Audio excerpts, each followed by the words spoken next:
yang lainnya finnar, yang lainnya tidak selamat kecuali ikut golonganku. Enggak seperti itu. Ini harus kita saling memahami bahwa Ahlus Sunnah wal Jamaah itu di Indonesia saja itu banyak jumlahnya. Kalau misalkan kita petakan misalkan ya, dari awal tadi Muhammadiyah, ada Nahdlatul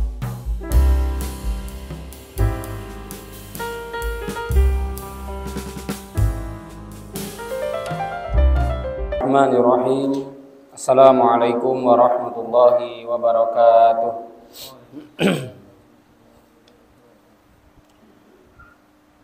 Alhamdulillahirabbil alamin wa bihi nasta'inu ala umuri dunya waddin. Wassalatu wassalamu ala asyrafil anbiya'i wal mursalin wa ala alihi wa sahbihi wa man tabi'ahum bi ihsanin ila yaumiddin. Faqad qala Allah Ta'ala fil Qur'anil Karim ba'da an na'udzu billahi minasyaitonir rajim. Bismillahirrahmanirrahim. Ya ayyuhalladzina amanu taqullaha haqqa tuqatih wa la tamutunna illa wa antum muslimun. Ittaqillaha haitsu ma kunta wa atbi'i sayyi'atal hasanata tamhuha wa khaliqin nasa bi khuluqin hasanin. Allahumma la sahla illa ma ja'altahu sahla wa anta taj'alul hazna idza syi'ta sahla. Allahumma anfa'na bima 'allamtana wa 'allimna ma yanfa'una wa zidna ilma ma ba'du. Jamaah rahimani wa rahimakumullah. Marilah kita senantiasa panjatkan puji syukur kita kehadirat Allah Subhanahu wa taala Rabbul Alamin. Dialah Rabb semesta alam yang selalu mengurusi makhluknya, menjaga eksistensi atau keberadaan langit dan bumi ini. Dengan keesaannya Allah Subhanahu wa taala mampu melaksanakannya dengan sendirinya. Kekuatannya, keagungannya dan juga kemahabesarannya adalah meliputi segala sesuatu yang ada pada diri makhluknya. Allah Subhanahu wa taala juga yang telah melembutkan hati-hati kita. Allah Subhanahu wa taala yang juga senantiasa memberikan kepada kita hidayah, tuntunan dan juga kesempatan demi kesempatan untuk kita bersama-sama menuju keridhaan Allah di dalam rangka memperbaiki diri. Termasuk adalah pada malam hari ini Allah Subhanahu wa taala memberikan kesempatan untuk kesekian kalinya kepada kita semua untuk bersama-sama hadir di dalam sebuah majelis yang mulia, yaitu di dalam majelis ilmu, yang mana dalam keadaan aman, di dalam keadaan tentram kita di sini. Tidak sebagaimana mungkin bagaimana nasib dari saudara-saudara kita yang berada di belahan bumi yang lain, yaitu di negeri Syam, yang mana negeri Syam ini adalah salah satu negeri yang diberkahi oleh Allah Subhanahu wa taala. Di dalamnya ada yang namanya negara Palestina. Semenjak 7 Oktober kemarin ada sebuah peristiwa yang cukup dahsyat ya, bagaimana kemudian perlawanan dari rakyat Palestina yang menuntut kebebasan, sebenarnya menuntut kebebasan agar mereka bisa leluasa hidup sebagaimana kita dulu dari penjajahan Belanda maupun penjajahan Jepang. Artinya mereka adalah saudara muslim kita, maka mari kita bantu dengan doa. Minimal kita bantu dengan doa, mudah-mudahan Allah Subhanahu wa taala menguatkan hati mereka dan juga untuk selalu bisa memenangkan ya pertarungannya, merebut kembali tanahnya, karena memang itu adalah sebuah penjajahan ya, sebagaimana mungkin pernah kita rasakan yang begitu pelik dan juga sulit bagi kita semuanya, dan alhamdulillah Allah karuniakan kemerdekaan kepada kita. Termasuk yang paling mendukung dan kemudian dengan berbagai bentuk cara mereka mendukung sebagai negara Islam, dan juga yang paling getol mendukung kemerdekaan Indonesia ketika itu ya, sebelum merdeka tahun 1945 ketika itu kita adalah negara Palestina ya. Sekarang mereka dalam keadaan dijajah, maka tentunya kita juga yang patut untuk mendoakan dan juga mendukung mereka semuanya. Termasuk dalam hal ini adalah bagaimana kemudian ketika kita sebagai seorang muslim ini memberikan loyalitas, kemudian termasuk di dalamnya adalah inilah yang disebut sebagai ukhuwah Islamiyah, sebuah persaudaraan yang tidak dibatasi dengan teritorial, akan tetapi persaudaraan yang terus akan selalu terjalin karena apa? Kecintaan kepada Allah Subhanahu wa taala. Dan bahkan tentang bumi Palestina itu adalah satu, memang itu adalah negerinya para nabi dan rasul, dan ulama-ulama juga banyak lahir di sana, termasuk adalah imam besar ya dari 4 imam madhab, itu Imam Asy-Syafi'i rahimahullahu taala, beliau lahir juga di kota Gaza. Dan juga di dalamnya kata Allah watini wazaitun ya. Watini wazaitun, wazaitun di sini adalah negeri Syam ya. Waturi Sinin, Bukit Tursina, itu di mana ketika Nabi Musa diajak bicara oleh Allah Subhanahu wa taala. Wa hadzal baladil amin, maksudnya adalah kota Mekah. Jamaah rahimani wa rahimakumullah, dalam rangka untuk kita selalu mewujudkan kecintaan kita kepada saudara muslim, maka mari juga kita menguatkan diri dengan ilmu agama. Mari kita juga untuk bersama-sama memahamkan diri kita tentang pentingnya persaudaraan di dalam agama Islam. Kita akan melanjutkan, yaitu tentang tahapan-tahapan berukhuwah Islamiyah. Yang selanjutnya adalah tafahum. Tafahum di sini para jamaah sekalian adalah saling memahami. Satu sama lain itu harus saling memahami. Termasuk kemarin sudah kita bahas bagaimana karakter. Kemudian juga seperti apa sih seluk-beluk dari saudara saya. Atau kalau misalkan berbicara golongan atau berbicara ormas, misalkan kalau yang ada di Indonesia, maka tentunya harus saling memahami tentang bagaimana strategi dakwah termasuk di dalamnya untuk memahamkan umat sama-sama meraih ridha Allah Subhanahu wa taala. Jamaah rahimani wa rahimakumullah, mengapa sangat diperlukan sekali saling tafahum agar kita tidak saling mencurigai, agar di antara kita sesama kita akan selalu terjalin yang namanya komunikasi yang baik. Sehingga ketika saling memahami, oh ternyata kalau saya ini prinsip dakwahnya seperti ini. Ini hubungannya dengan bagaimana kita berkiprah di umat. Oh ternyata saudara saya prinsip dakwahnya seperti ini. Bisa kita tarik garis lurus, misalkan di Indonesia ini kita menjumpai 2 ormas besar para jamaah sekalian. Satu yang berdiri pertama kali adalah di sini yang kita kenal ada Muhammadiyah, kemudian setelah itu menyusul setelahnya ada Nahdlatul Ulama atau NU. Dari kedua ormas besar ini memiliki ciri khas dan gaya berpikir yang tentunya berbeda-beda. Yang pertama, kalau kita lihat dari gerakan Muhammadiyah ini lebih kepada gerakan dakwah, kemudian tajdid, dan lebih kepada bagaimana pendidikan itu diprioritaskan, mencetak generasi intelektual. Maka termasuk di dalamnya juga menciptakan yang namanya sekolah-sekolah, lembaga-lembaga pendidikan formal. Kemudian setelah itu juga yang namanya mendirikan universitas-universitas.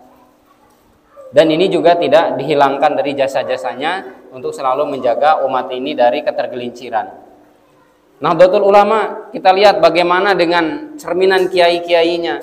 Mereka selalu berjuang melalui pondok-pondok pesantren dengan sistem sorogannya, dengan kajian kitabnya, memahamkan umat ini. Itu juga sama. Semuanya punya dalam bahasa kerennya mungkinlah stressing ya. Semuanya memiliki memiliki tempat atau pos-pos masing-masing yang tentunya di sini harus saling memahami.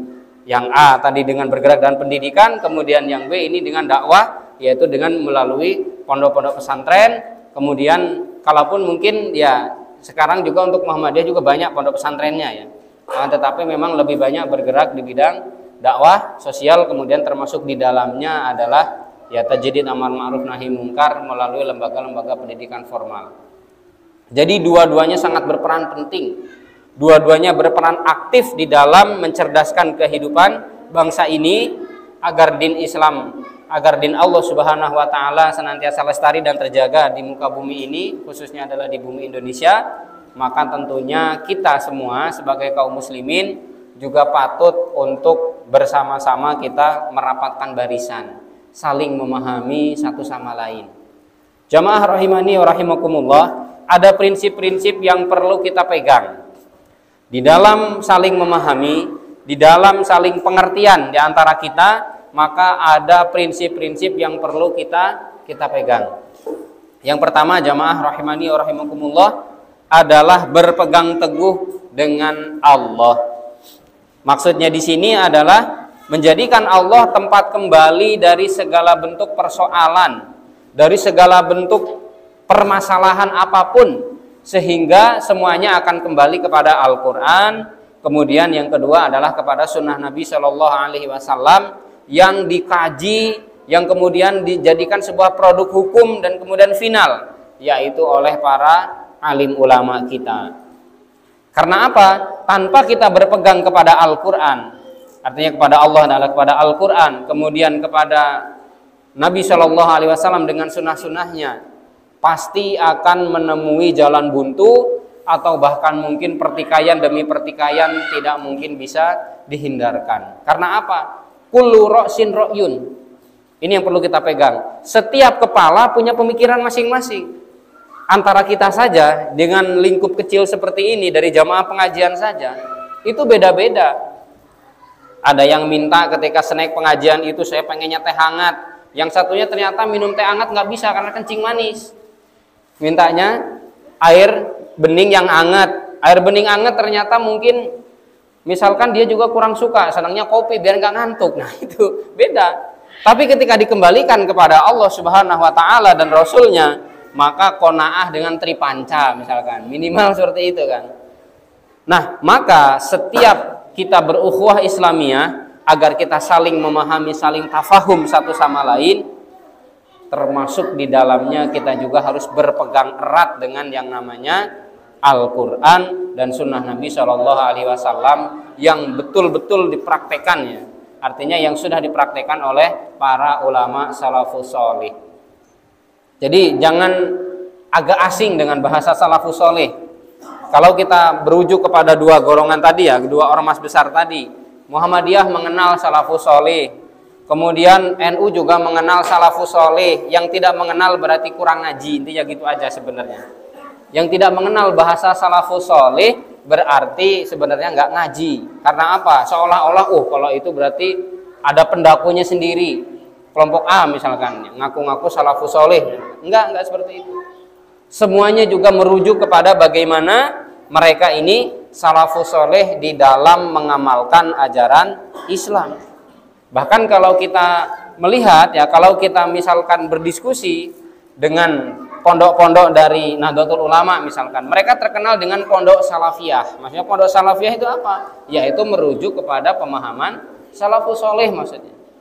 Jamaah rahimani rahimakumullah, nah ini harus kita paham.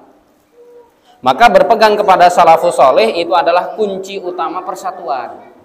Itu adalah kunci utama untuk kita saling memahami. Allah berfirman di dalam surah An-Nisa surah keempat ayat 175. Bismillahirrahmanirrahim. Fa ammal ladzina amanu billah, dan adapun orang-orang yang beriman kepada Allah, wa'tasamu bihi. Nah ini garis tekannya ya, di sini titik tekannya ya. Di sini titik tekannya bahwa dan berpegang teguh dengannya.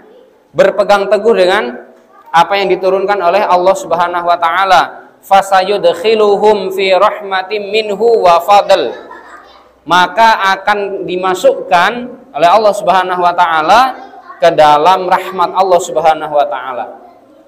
Mereka-mereka ini akan dirahmati oleh Allah Subhanahu wa taala dan juga mendapatkan karunia. Wa yahdihim ilaihi siratal mustaqima. Dan pasti Allah akan menunjuki mereka, siapapun yang mereka bersaudara karena Allah, mereka saling tafahum, saling memahami, yaitu dengan garis yang jelas, yaitu Al-Quran, Sunnah Nabi, dan juga dipraktekkan oleh para salafus sholih, maka mereka akan diberi petunjuk dengan jalan yang lurus oleh Allah Subhanahu wa ta'ala. Asal ini jangan keluar dari koridor tersebut. Maka kalau kita lihat bagaimana Muhammadiyah tadi yang muncul di awal-awal ya, sebelum kemerdekaan bahkan ya, itu ada yang namanya mereka ini majelis tarjih, dan itu semuanya dihasilkan, dirumuskan dari Al-Quran, dari sunnah Nabi, dari ijma' para sahabat, para ulama, kemudian qiyas termasuk di dalamnya, sehingga dirumuskan menjadi pedoman untuk warga Muhammadiyah. NU juga punya yang namanya Lembaga Bahthul Masail, pembahasan permasalahan-permasalahan yang ada di dalam tubuh Nahdlatul Ulama, misalkan diambilkan dari Al-Quran, Sunnah, Ijma, Qiyas. Karena memang alur ilmu, kata Imam Syafi'i rahimahullah ta'ala, beliau mengatakan alur ilmu yang diakui oleh para ulama itu adalah termasuk Al-Quran, Sunnah, Ijma, dan Qiyas. Kalaupun dalil-dalil yang lain juga ada yang mengakui, ada yang tidak, akan tetapi tetap menjadi satu hal yang memang dibolehkan di dalamnya. Termasuk Bahthul Masail itu juga sama, diambilnya dari sumber-sumber yang valid, dari sumber-sumber yang memang bukan sumber-sumber yang asal-asalan, bukan ecek-ecek. Nah, maka dalam hal ini tentunya kita patut untuk menyatukan itu semuanya. Artinya menyatukan itu bukan harus barang-barang kemudian jadi satu, tidak, akan tetapi saling memahami itu adalah solusi terbaik, sebagaimana mereka-mereka para salafus soleh terdahulu. 4 imam mazhab itu tidak kemudian selalunya mereka ini satu seia sekata di dalam hal fikih ya, kemarin sudah kita bahas, akan tetapi saling menghargai, saling memahami. Nah, itu yang perlu kita lakukan pada akhir zaman ini. Di tengah gejolak fitnah, banyak sekali fitnah-fitnah yang kemudian mencoba untuk menggerus akidah kita, termasuk di dalam hal ini juga mencoba untuk mengorek-ngorek persatuan dari kaum muslimin, waliyadzubillah. Jamaah rahimani wa rahimakumullah. Kemudian di dalam ayat yang lain ya, di dalam surah Ali Imran ayat 101, kata Allah, wa kaifa takfuruna wa antum tutla alaikum ayatullah wa fikum rasuluh. Bagaimana kamu sampai menjadi kafir padahal ayat-ayat Allah dibacakan kepada kamu dan rasulnya pun berada di tengah-tengah kamu. Wa may ya'tasim billah, siapapun yang berpegang teguh kepada Allah, faqad hudiya ila siratim mustaqim, sungguh dia telah diberi petunjuk, yaitu ke jalan yang lurus. Jadi patokannya satu, ormas apapun yang kita mungkin di dalamnya. Makanya kalau misalkan kita ini berbicara Ahlus Sunnah wal Jamaah, itu global para jamaah sekalian, bukan satu golongan saja. Meskipun kata Nabi SAW yang akan selamat itu adalah hum al jamaah, mereka ini adalah al jamaah, tapi bukan kemudian klaim satu golongan, yang lainnya finnar, yang lainnya tidak selamat kecuali ikut golonganku. Enggak seperti itu. Ini harus kita saling memahami bahwa Ahlus Sunnah wal Jamaah itu di Indonesia saja itu banyak jumlahnya.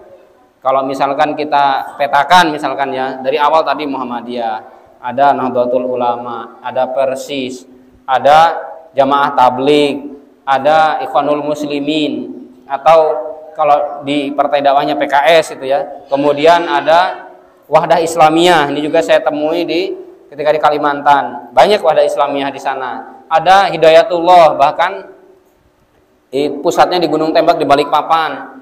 Kemudian apa lagi? Ya banyak sekali.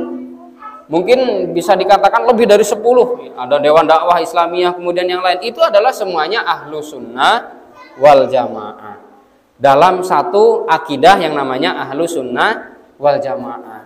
Bukan kemudian termasuk Salafi ya, itu juga Ahlus Sunnah wal Jamaah. Bukan kemudian kita mendaku satu golongan, bahwasanya ini saya yang Ahlus Sunnah wal Jamaah, yang lain ahli bid'ah. Yang lain adalah bukan Ahlus Sunnah wal Jamaah. Berarti dia tidak memahami yang sebenarnya tentang Ahlus Sunnah wal Jamaah ketika hanya mengklaim bahwasanya golongannya saja yang Ahlus Sunnah wal Jamaah. Jamaah rahimani wa rahimakumullah. Selanjutnya ya, poin selanjutnya yang perlu kita pegang erat adalah berpegang teguh dengan tali Allah. Maksudnya berpegang teguh dengan tali Allah di sini adalah dengan Al-Qur'anul Karim. Di dalam kita menetapkan hukum, di dalam kita bertindak, di dalam kita berpikir, kita menggunakan logika. Ya, logika di sini adalah tentunya beriringan. Jadi kedepankan wahyu, kemudian kita pikir matang-matang dengan pikiran kita, dengan akal kita. Karena apa? Sebenarnya akal itu apa? Akal itu dikatakan akal di dalam bahasa Arab karena li'an yaqiluka min tasarrufatin sayyi'at. Agar mengikatmu ya, al-aqlu itu sumiyal aqlu karena mengikat, artinya agar mengikatmu dari perbuatan-perbuatan buruk, itulah akal. Maka Al-Quran datang, sunnah datang, dipahami, dicerna dengan akal. Nah, ini adalah yang kemudian tepat sesuai dengan bagaimana yang dijelaskan oleh para alim ulama kita. Nah, maka berpegang dengan Al-Quran ini adalah satu solusi yang selanjutnya yang kemudian bisa menjadikan kita untuk semakin kuat. Persatuan Islam akan semakin kuat manakala di dalamnya selalu diiringkan yaitu petunjuk-petunjuk Al-Quran Al-Karim.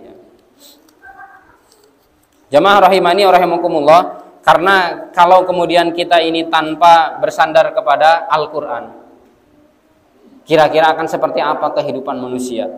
Sedangkan di dalamnya berisi berbagai bentuk petunjuk, ya. Bagaimana kemudian Allah Subhanahu wa taala secara kompleks, secara sempurna dan paripurna memberikan petunjuk kehidupan kita, yaitu di dalam Al-Qur'anul Karim. Kalau kemudian ada yang merasa bahwasanya saya belum pernah nih dapat petunjuk dari Quran, pertanyaannya balikan kepada diri kita, dibaca atau tidak, dipahami atau tidak. Jangankan kemudian diamalkan, dibaca pun tidak, apalagi dipahami. Bagaimana kita akan paham kalau di situ ada petunjuk kita? Di situ ada petunjuk yang Allah Subhanahu wa taala turunkan, termasuk di dalamnya agar kita bersatu. Termasuk di dalamnya agar kita selalu bisa menjadikan, memposisikan diri kita kepada saudara kita yang mereka adalah muslim, mereka adalah saudara bukan musuh. Mereka adalah sama-sama mengharap ridho Allah, mereka juga adalah sama-sama mengharap surganya Allah Subhanahu wa taala. Jangan berpikir kemudian sempit bahwasanya kita yang nanti akan mengkapling surga sendirian. Ustaz Randi mungkin kalau ngapling surga sendirian kesepian juga. Meskipun sama istrinya, sama keluarganya gitu ya. Karena luasnya surga itu tidak bisa dibayangkan dengan bagaimana, apalagi dibandingkan dengan hanya ya sempitnya dunia. Kan kita sering mengatakan ya dengan satu istilah-istilah atau mungkin dengan ungkapan-ungkapan, oh, ternyata dunia itu sempit ya. Ya memang sempit. Kan seperti itu ya. Jamaah rahimani rahimakumullah, maka setiap tindak tanduk, perilaku, cara berpikir itu harus selaras dengan yang namanya Al-Quran dan Sunnah Nabi. Selanjutnya, poin yang perlu ditegakkan adalah saling menolong dalam rangka ketaatan kepada Allah Subhanahu wa taala. Adanya ormas-ormas itu hanya wasilah. Jadi perlu kita pahami, bukan sebagai titik final untuk kita bahwasanya mendaku bahwasanya itu adalah memang kendaraan saya yang pasti untuk bisa masuk ke dalam surga. Ya, kalau memang kita bertindak sebagaimana salafus soleh mungkin bisa jadi. Ini juga baru bisa jadi. Karena apa? Adanya ormas-ormas yang ada itu hanya wasilah. Ibarat itu kendaraan untuk kita bisa sampai kepada keridhaan Allah Subhanahu wa taala. Tentunya di dalam segi yang lainnya pasti ada kelebihan, ada kekurangan. Maka disinilah kita harus saling memahami. Tadi ada yang fokusnya di pendidikan, ada yang fokusnya di dalam tarbiyah imaniyah atau mungkin tarbiyah, bagaimana tarbiyah tersebut ya melalui pondok-pondok pesantren atau mungkin kajian-kajian kitab. Kan semuanya punya stressing masing-masing. Sehingga tentunya kita tidak memaksakan. Tidak bisa memaksakan harus sebagaimana diri kita. Kemarin sudah kita pahami. Jadi tidak ada yang namanya egoisme golongan. Saling memahami, saling tafahum, kemudian kita saling mengerti. Untuk apa? Semuanya untuk taat kepada Allah. Kalau misalkan ada golongan yang kemudian di situ atau ormas atau mungkin satu kelompok yang di situ mengajak kepada kemungkaran kepada Allah, tinggalkan. Tapi apakah ada kita temukan yang selama ini mungkin kita temukan kemudian kok di situ nyeleweng jauh, menyimpang dari Al-Qur'an atau mungkin menyimpang dari Sunnah Nabi Shallallahu Alaihi Wasallam misalkan. Kalau ada tinggalkan. Tapi ternyata selama di dalam pengkajian para ulama itu tidak ada. Kecuali Syiah sudah jelas kalau itu melenceng kalau itu ya. Kalau itu sudah jauh dari yang namanya ya syariat tentunya. Karena apa? Karena mereka termasuk di dalamnya yang disebutkan oleh Ahlus Sunnah wal Jamaah, para ulama Ahlus Sunnah wal Jamaah sebagai ahlul bid'ah. Dan juga jangan sampai kemudian kita juga alergi dengan bahasa bid'ah, karena bid'ah ini adalah ada di dalam petunjuk syariat. Ahlu bid'ah yang besar itu tergolong dalam 4 golongan besar. Pertama adalah Khawarij, kemudian Murji'ah, kemudian Syiah, Mu'tazilah. Nah, ini adalah 4 induk kekufuran ya. 4 induk meskipun mereka tidak sampai dikafirkan oleh para ulama ya. Tidak sampai dikatakan yakhrujuna minal millah gitu ya, keluar dari millah, kecuali kalau mereka ya menyatakan memang benar-benar suatu kekufuran yang nyata ya. Jamaah rahimani wa rahimakumullah, maka untuk yang lainnya ketika semuanya adalah ta'awun 'alal birri wat taqwa, untuk selalu taat kepada Allah Subhanahu wa taala, ya sah-sah saja. Membuat ormas apapun ya monggo-monggo saja, yang penting itu tadi sesuai dengan bagaimana petunjuk Allah Subhanahu wa taala dan Rasulnya. Di sini ditegaskan yuslih lakum a'malakum wa yaghfir lakum dzunubakum. Jadi siapapun yang saling menolong dalam rangka ketaatan kepada Allah, maka Allah akan memperbaiki bagimu amalan-amalanmu dan akan mengampuni bagimu dosa-dosamu. Wa may yuti'illaha wa rasulahu faqad faza fawzan 'azima. Maka siapapun yang taat kepada Allah dan taat kepada Rasulnya, sungguh dia telah mendapatkan kemenangan yang besar. Jamaah rahimani wa rahimakumullah. Kemudian selanjutnya ya, saling menolong dalam kebaikan. Ini ada subpoinnya lagi. Jadi tadi kita membahas tentang bagaimana caranya kita tafahum, itu ada 3 poin. Kemudian dari saling menolong itu ada juga sub-sub yang perlu kita pahami. Agar apa? Sempurna pemahaman kita. Agar betul-betul kita ini ketika bersaudara itu benar-benar dengan pedoman, bukan kemudian tanpa ada yang namanya dasar yang kita ambil ya. Akan tetapi betul-betul kita melihat bagaimana kemudian praktek dari orang-orang soleh terdahulu. Saling menolong di sini adalah dalam kebaikan agar kokohnya ukhuwah Islamiyah itu betul-betul terjaga. Maka saling berikrar untuk menolong agama Allah betapapun berat resikonya. Ini memang ya harus kita ambil seberat apapun resiko tadi. Maka tentunya sebagai kita seorang muslim, sebagai seorang aktivis atau sebagai seorang dai, sebagai penyeru, maka sampaikan, kalau kata Nabi kan balighu anni walau ayat. Sampaikan dariku meskipun hanya 1 ayat. Yang ayat di sini bisa memahamkan manusia. Yang ayat di sini bisa menjadikan manusia kembali ke jalan Allah Subhanahu wa taala, maka sampaikan. Kalaupun memang di dalam hal ini, di dalam dakwah itu kita mengenal yang namanya fikih dakwah. Ada strategi dakwah. Bagaimana dakwah kepada anak-anak muda, bagaimana dakwah kepada orang-orang tua, apa yang harus disampaikan, bagaimana dakwah kepada kaum wanita, bagaimana dakwah kepada anak-anak, semuanya memiliki gaya masing-masing yang kemudian di situ juga jangan kemudian terlepas dari yang namanya ya rambu-rambu syariat. Akan tetapi yang perlu dikuatkan di sini adalah untuk saling menguatkan, berkorban, berjuang untuk agama Allah Subhanahu wa taala. Kalau ada sebuah selentingan, ada bahasa ini salah katanya, sebuah statementnya atau statement yang ngawur kalau mengatakan berjuang untuk Allah, berjuang untuk agama Allah. Allah itu nggak butuh kok diperjuangkan. Allah itu sudah mulia, masa Allah mau diperjuangkan gitu katanya. Agama Allah kok mau ditolong katanya. Allah sendiri aja mampu. Jangankan kemudian mungkin hanya mungkin manusia-manusia biasa gitu ya. Sehebat apapun manusia, Allah Subhanahu wa taala mampu untuk mengalahkannya. Nah, ini adalah sebuah pemikiran keblinger. Karena apa? Karena memang tuntutan bagi kita seorang muslim, seorang hamba-hamba beriman itu adalah untuk selalu menjaga syariat Allah Subhanahu wa taala. Ini adalah tuntutan. Karena apa? Kita sudah diberi banyak nikmat oleh Allah Subhanahu wa taala. Karena rasa syukur kita tidak sebanding dengan nikmat yang Allah turunkan. Itu yang perlu kita pahami para jamaah sekalian. Jadi kalau ada bahasa seperti itu, tinggalkanlah bahasa-bahasa yang seperti itu. Itu adalah hanya bahasa murahan ya. Kalau sampai bahasa Allah nggak perlu dibantu, Allah nggak perlu ditolong, karena apa? Allah sendiri akan senantiasa menjaga agama ini. Lah kalau kita tidak menolong agama Allah, dengan apa kita caranya masuk surga?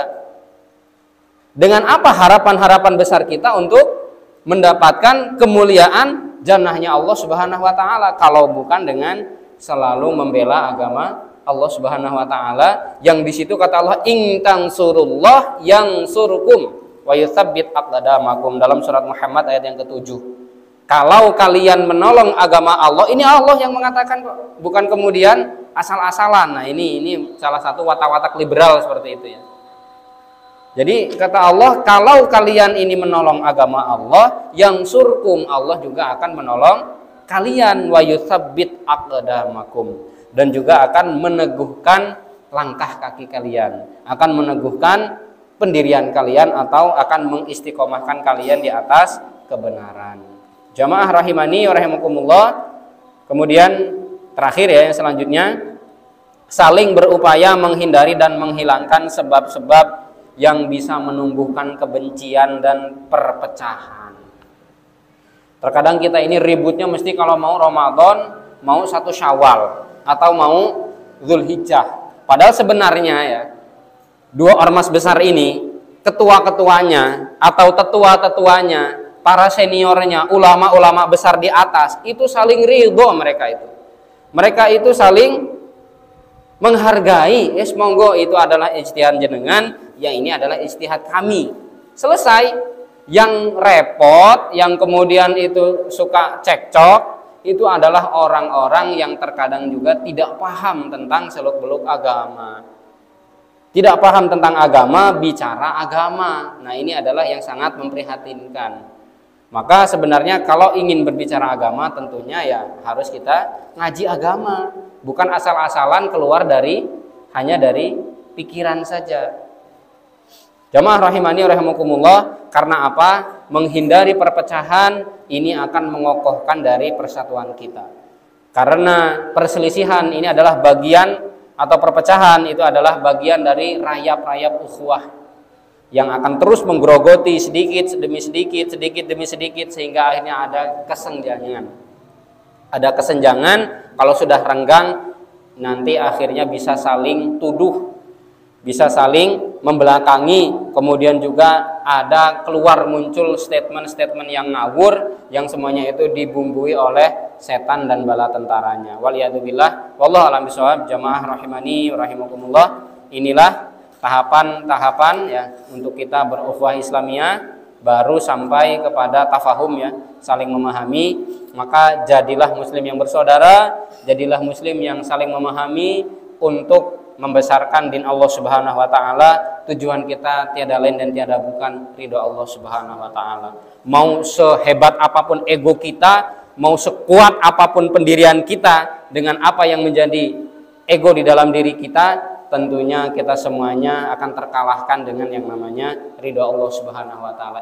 Ternyata Allah ridho dengan mereka-mereka mungkin yang tidak terlalu banyak berbuat, akan tetapi mereka ridho dengan ketetapan Allah Subhanahu wa taala. Saya kembalikan kepada pembawa acara, semoga yang sedikit ini bermanfaat. Billahi taufiq wal hidayah. Wassalamualaikum warahmatullahi wabarakatuh.